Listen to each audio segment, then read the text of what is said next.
Pô, faz favor, leva um café pro Macapá pra mim. A notícia levada a sério. Jornal Piratininga. Muito bem, são 9 horas 34 minutos. Mais mensagens para Antônio Ferreira de Barros, o Macapá, o presidente do Sindicato dos Metalúrgicos. Mais uma vez, pelo radiopiratininga.com.br, estamos transmitindo ao vivo aqui. Depois você terá todo o material gravado também no portal da Rádio Piratininga, todo editadinho, bonitinho. No link lá no Facebook do sindicato, também no Facebook do Macapá. Antônio Macapá. E Antônio Macapá, tá? E ao vivo agora, através aí do Facebook, tanto do Macapá como do Sindicato dos Metalúrgicos, estamos ao vivo. Você que quiser, aí tem vários canais para assistir a esta entrevista aqui com o Macapá. Mais uma mensagem, vamos ouvi-lo. Pessoal da Rádio Piratininga, Macapá, bom dia. Meu nome é Jonas, eu gostaria de fazer uma pergunta. Como você já falou das 200 contratações, eu tenho uma dúvida. Quem está enviando o currículo, a GM vai selecionar pessoas novas para essa área? Ou ela vai priorizar aquelas pessoas que já fizeram o exame médico e estão no banco de dados? E também, que fim que levou aquele acordo que tinha com o sindicato GM dela investir em São José aqueles 2,5 que poderiam vir um novo veículo ali para o MVA? Muito obrigado.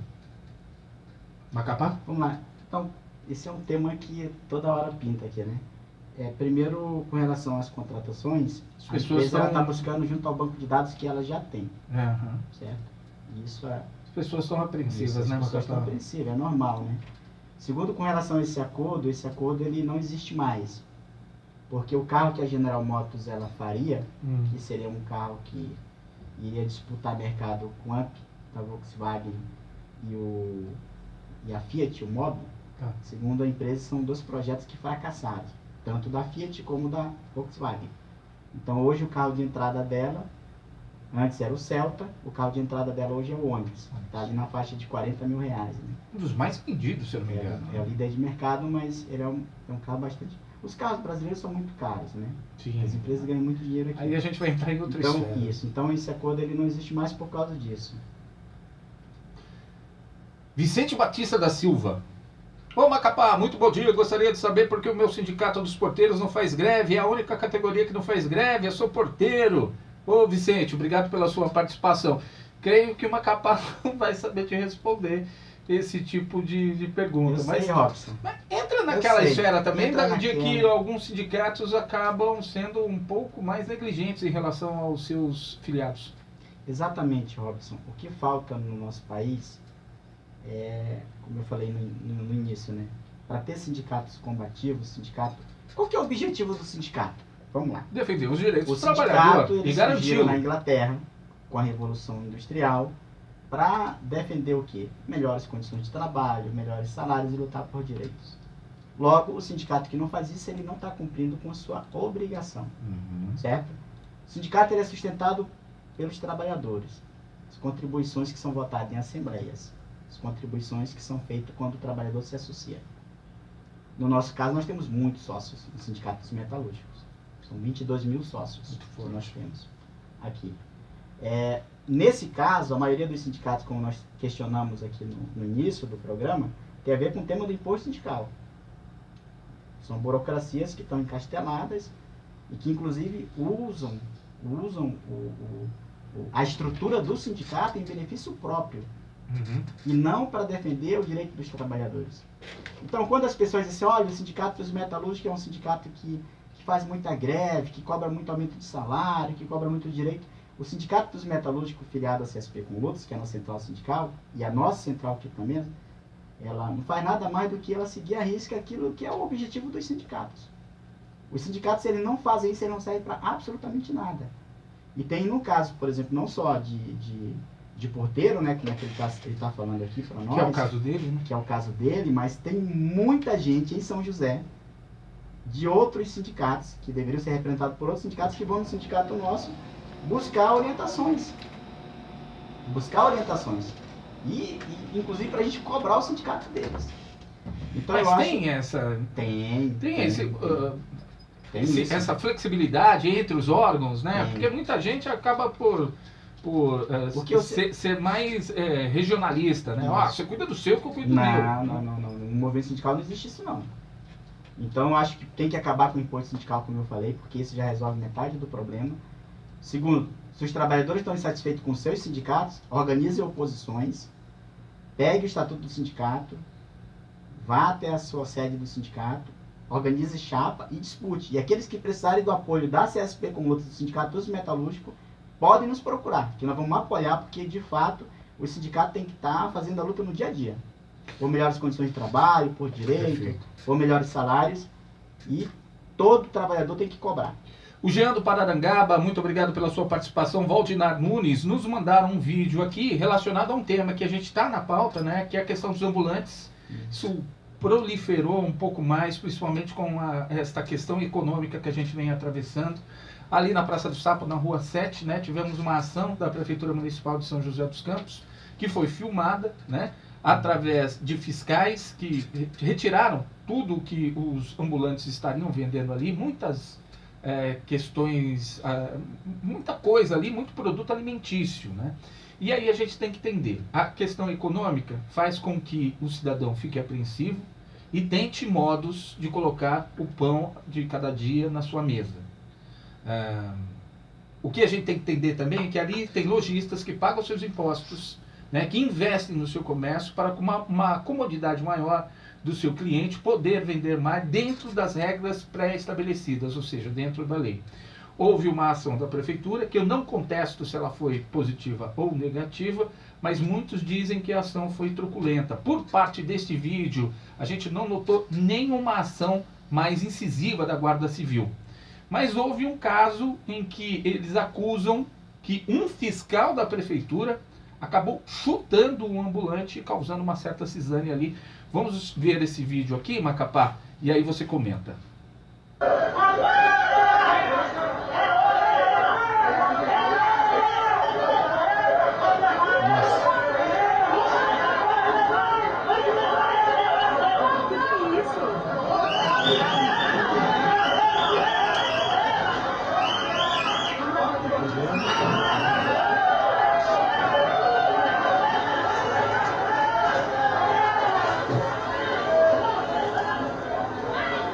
A prefeitura, através da pasta de fiscalização e posturas, retirando todo o material, como você viu, você que está no Facebook principalmente, e ali houve uma agressão.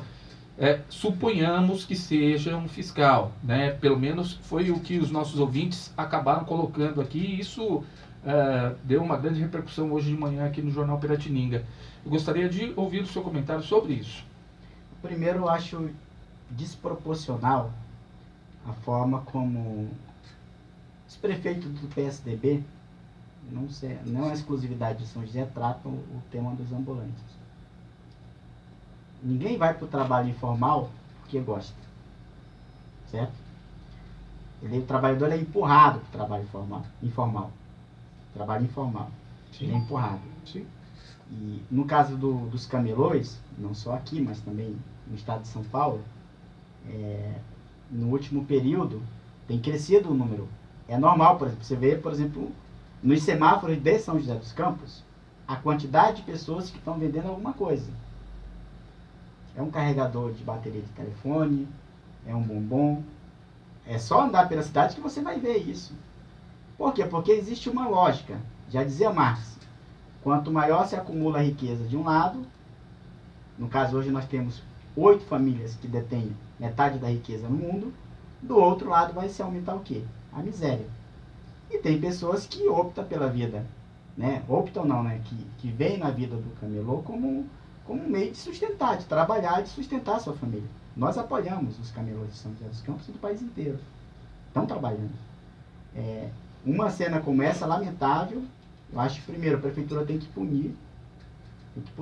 Isso se for mesmo o caso do fiscal. Se é um fiscal da prefeitura, claro, tem que ser punido. Tenho certeza que o prefeito Felício não vai deixar esse tipo de situação sem resposta. Isso, da mesma forma, por exemplo, no caso do Pinheirinho. Sim. No caso do Pinheirinho, teve um guarda municipal, vai a júri. E nós queremos, para além disso, nós queremos levar a prefeitura de São José, porque quem foi responsável por tudo aquilo ali foi a prefeitura de São José e o governo do estado, Geraldo Alckmin. Na época, o Eduardo Cury e o Geraldo Alckmin foram foram os responsáveis pela desocupação do Pinheirinho. Então, o que que eu acho? Eu acho que os camelôs têm que se organizarem, têm que fazer protesto, porque não vai ter moleza com Felício, não vai ter. Vai ser disso aí para pior. O PSDB tem uma linha, que diz o seguinte, higienização. Certo? Então não pode ter favela em São José. Aqui no Santa Cruz, aqui, ó, foi feito recentemente, aqui me chegou uma denúncia de que foi feita uma academia ao ar livre. Agora mudou, o prefeito foi lá e tirou. Ou seja, dinheiro público Então, desperdiçado. quer dizer que pobre não pode ter acesso à academia ao ar livre? Absurdo, completo isso. Então eu acho que os camelôs têm que se organizar, a população de São José tem que se organizar, tem que ir para a rua, tem que cobrar o prefeito. Por exemplo, vai ter agora, está se discutindo aí o aumento de passagem de ônibus. Nós vamos deixar? É isso? Aumento? Isso. Aumento de R$ 4,97? Vai ser a mais cara do Brasil. Então, vamos aceitar? Nós não vamos aceitar. Não Não pode vamos, aceitar. nós não vamos aceitar. Acho que o próprio prefeito, ele coloca a cabeça no travesseiro Isso. e fala, E não, nós não vamos é para possível. cima. E a população tem que ir para 4,97, cima. não é nem Tem que ir para 4,95. cima, Robson. Não dá. Não dá, porque o salário não dobrou, gente. Vamos pegar as evoluções dos aumentos de passagem que nós tivemos no último período. Compare com o salário mínimo, que é o que a massa de trabalhadores ganham em São José. Por que nós tivemos aquela explosão social em 2013 no nosso país? Um dos pontos principais era o tema do transporte. Porque você tem quase que 30% do seu salário destinado, para quem ganha o salário mínimo, a pagar transporte. Sendo que o transporte ele deveria ser público, certo? E por isso nós, inclusive, defendemos o transporte estatal. Porque o transporte ele não é para dar dinheiro, não é para dar lucro. Longe disso. Não é essa função social que deveria ter o transporte coletivo. Por isso que nós defendemos que fosse assumido pela prefeitura e fosse uma empresa da prefeitura. Para se preocupar, em primeiro lugar, com a mobilidade das pessoas. Porque tem bairro aqui que durante a semana tem ônibus. E final de semana não tem ônibus. Porque durante a semana transporta empregada doméstica. E no final de semana não tem ônibus porque não tem empregada doméstica. Né? E o pessoal que mora na cidade oculta, né? Porque São José é uma cidade muito bonita, é uma cidade muito organizada, certo? Você olhando, e de fato a cidade é. Agora tem a outra São José, dos bairros irregulares, que não tem acesso aos serviços públicos. Né? E nós temos que olhar também para isso. Macapá, tem gente provocando em relação a esse acontecido na Vamos falar sexta-feira. da questão do Dia Internacional de Luta da Mulher. Vamos, tá aqui na minha pauta. O Paulo Lima está falando, em relação ao acontecido de sexta-feira, a cidade tem uma legislação e tem que ser cumprida, senão vira bagunça. Ambulantes regulamentados sim, e os que não são, obedeçam à lei, ponto final. É uma visão, né, que deve ser respeitada. Lógico. Né? Por isso que a gente colocou sempre aqui essa questão.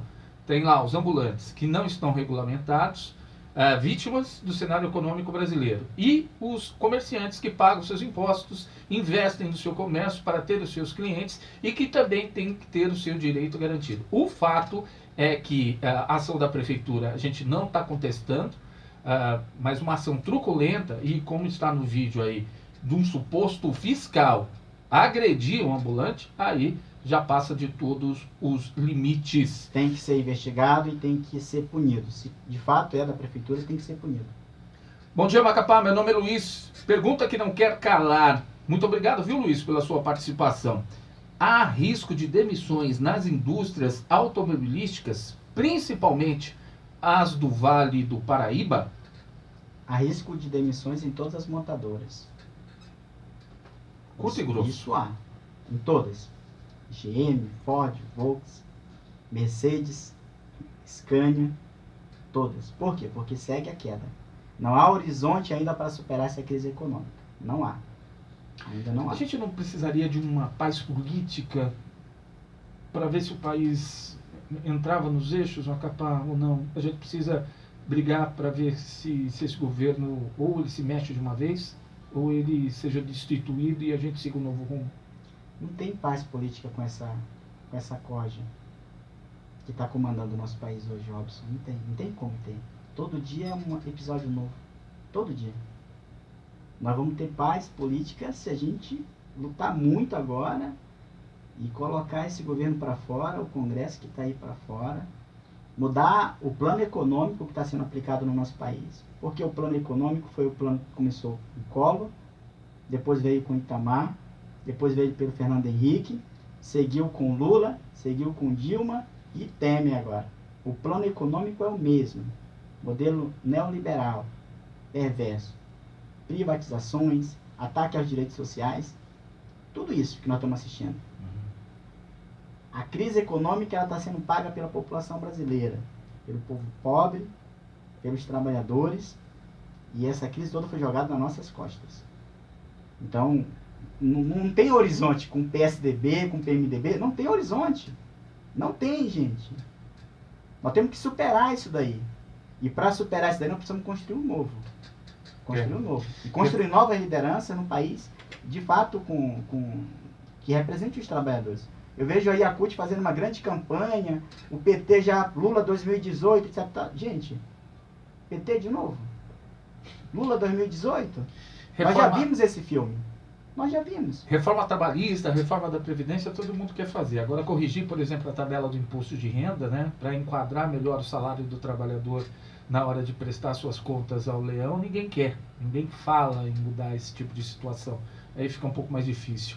Francisco Medeiros, do Vista Verde. Você sabia que, aí só tocando, finalizando esse assunto do imposto de renda, você sabia que o trabalhador, se fosse corrigida a tabela do imposto de renda, e isso daí vem desde Fernando Henrique, o trabalhador que seria tributado, ele teria que ganhar um salário de um pouco mais de R$3.000. Hoje, o trabalhador que ganha, por sorte, R$1.700, ele já é tributado. Já é tributado. Não é tungar o trabalhador? Isso é um absurdo completo. Francisco Medeiros, do Vista Verde. E o pior, Robson, Oi. E o pior não é pagar imposto. O pior é Não provar dinheiro. Não tem Esse é o pior. Francisco Medeiros, vamos ouvi-lo. Bom dia, Macapá. Meu nome é Francisco. Eu falo aqui do bairro Vista Verde. Eu queria só fazer uma colocação. O sindicato de hoje não teria que ser diferente do que os sindicatos da década de 80, por exemplo, onde as montadoras, aqui no caso a GM, né, aqui em São José, não tinha tanta concorrência como hoje, porque na época nós tínhamos praticamente GM, Volkswagen, Fiat e Ford. E hoje nós temos inúmeras montadoras no Brasil. Você não acha que o sindicato aqui, pelo menos o sindicato de São José, deveria ser mais flexível na hora de dialogar com a GM, para poder manter os postos de trabalho aqui e atrair mais postos? Obrigado pela participação. Macapá, fique à vontade. É o nosso ouvinte... me perdi. Francisco Medeiros. Eu não acho, não. Eu acho que o que falta no nosso país, de fato, são os sindicatos mudarem as posturas. Certo? Os sindicatos cumprirem, de fato, com que as suas obrigações. Porque, veja só, enquanto existir capitalismo, vai ter sindicato. Enquanto tiver o patrão, vai ter o trabalhador. E não tem essa de que o interesse do trabalhador e do patrão, eles podem... Convergir. Não existe. O trabalhador ele quer sempre ter o quê? Uma jornada de trabalho menor e um salário melhor. E melhores condições de trabalho. O patrão vai querer que você trabalhe mais e que você ganhe menos. Não tem saída mágica. Essa é a estrutura da sociedade que a gente vive perversa, que é o capitalismo. Nós temos que superar isso, acabar com isso.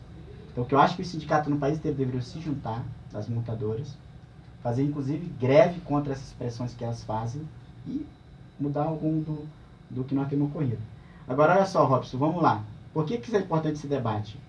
Vamos discutir aqui. Dia 8 de março está chegando, Dia Internacional de Luta das Mulheres. Que a gente vai falar sobre isso agora. Eu já vou entrar agora para discutir esse tema aqui. Para a gente fechar. Isso, vamos lá. Primeiro, olha só. Nós poderíamos dizer, tudo bem, mudou o século e tal, globalização, a era da informática, Facebook, WhatsApp, tal. Mudou? Mudou, certo? Tempos são outros? São. Agora, vamos lá. Situação das mulheres no mundo. Mudou? As mulheres estão no mesmo patamar que os homens? Não estão. Eu listei algumas coisas aqui que eu queria falar. Vamos lá, por parte. Primeiro que o 8 de março não é um dia só de, pessoal, o dia da mulher, dia de dar flores, tal. As mulheres querem flores todo dia. Certo? Dia de luta das mulheres. Por quê? Porque foram as mulheres que foram queimadas dentro de uma fábrica, na indústria têxtil, em Chicago, nos Estados Unidos, quando voltaram de uma passeata que fazia uma greve cobrando melhores salários e melhores condições de trabalho. E o lilás, que é o símbolo da cor da mulher, tem a ver exatamente com a tinta que ficou sobre os corpos das trabalhadoras. Porque o patrão mandou tocar fogo na fábrica. Isso nós estamos falando lá em 1700. Vamos lá, alguns dados aqui. Hoje, a mulher, comparado o salário dela com o homem, é 76% inferior. Isso significa o quê? Que é 24% menor que o dos homens. Hoje, a média salarial. Segundo, que a mulher negra, ela recebe 40% do que recebe hoje um homem. E é fácil você identificar, por exemplo, vá num shopping que você vai identificar onde está a trabalhadora negra. Vá numa limpeza que você vai identificar onde está uma trabalhadora negra. Uhum. Os piores trabalhos exercidos por mulheres, primeiro, são exercidos por mulheres, Uhum. e segundo, são negras. Setor mais pobre, você pode ver, são negros. Hoje, só apenas 6,2% das mulheres ocupam carga de liderança em grandes empresas. De liderança em empresas. Tá? E dessas que ocupam cargo de liderança em empresas, recebem 68% Do salário. do salário do que deveriam receber. Ok. Tá? Hoje, a jornada de uma mulher no nosso país, semanal, é de 55 horas e 10 minutos. Uhum. Enquanto que a do homem é 50. Para você ter uma ideia.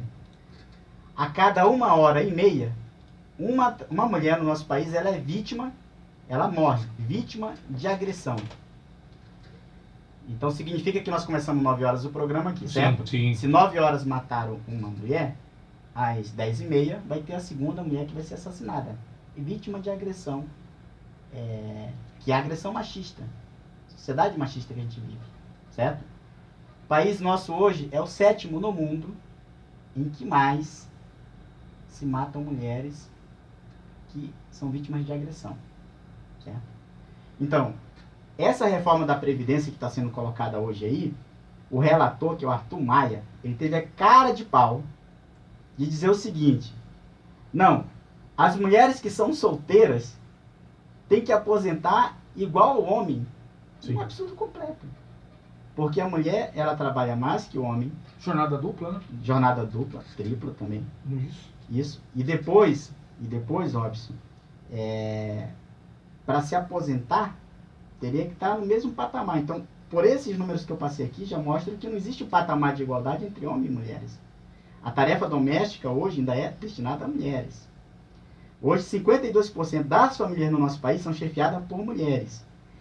E 24% da população que está desempregada hoje, 24%, a sua maioria são mulheres. Duas vítimas. Falando de emprego formal. Sim. De emprego formal. Certo? Desemprego formal hoje, o formal nós estamos dizendo que estava na casa de 12,9. 13, né? 13. 13, vamos lá, milhões. 13. Eu estou falando o seguinte, olha só. Que desses 13, 24% são mulheres. São mulheres. E você sabe qual que é a outra faixa que mais pega o desemprego? A juventude. A rapaziada que está no Senai, que está em busca do primeiro emprego. Dos 18 aos 24 anos de idade. Chega a ser 30%. Temerário. Absurdo. Então, por exemplo, vamos pegar um exemplo aqui, que no início eu cheguei aqui, você estava discutindo aqui o tema do atendimento público, né? Eu falei assim, tem que colocar o tema da Delegacia da Mulher. Por que primeiro que a Delegacia da Mulher no Aquários? Por que não é no centro de São José? O acesso lá é mais fácil? Não é. Não é. Segundo, por que a delegacia não funciona à noite, não funciona no final de semana? Por que não funciona? Certo? Onde teoricamente é a maior demanda. Por que não funciona? Uma mulher ela é agredida, vai esperar o final de semana inteiro para poder registrar um boletim de ocorrência contra o agressor? Um absurdo completo. Então, o que nós vamos fazer agora no dia 8? Nós vamos fazer muita manifestação. Dia Internacional. Isso. Né? E você sabe o que é o curioso, Robson? Que está sendo programada uma greve mundial das mulheres. E esse movimento surgiu onde? Surgiu nos Estados Unidos. Quando o Trump assumiu agora recentemente, Uhum. teve uma manifestação que foi gigantesca, que foi a maior manifestação da história dos Estados Unidos. A maior da história dos Estados Unidos. É um país que tem muita história. Vale a pena conhecer. Quem não conhece, conheça. Inclusive da libertação dos negros. Depois do Haiti, foi o segundo país no continente a se libertar da escravidão. E foi na base da luta. Certo? As mulheres fizeram uma grande marcha contra Trump. E agora, no dia 8, está programada uma greve de mulheres. Greve geral de mulheres nos Estados Unidos. E essa greve vai passar já por mais de 20 países. E no nosso país vai ser um dia de luta contra as reformas trabalhistas, a reforma da Previdência, contra a violência que as mulheres sofrem.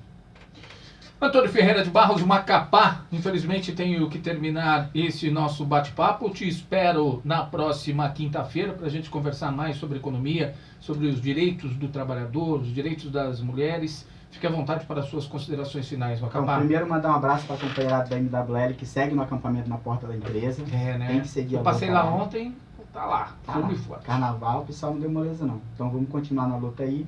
E segundo, que na quinta-feira que vem vai ter o lançamento do Fórum Interinstitucional em Defesa dos Direitos Sociais aqui.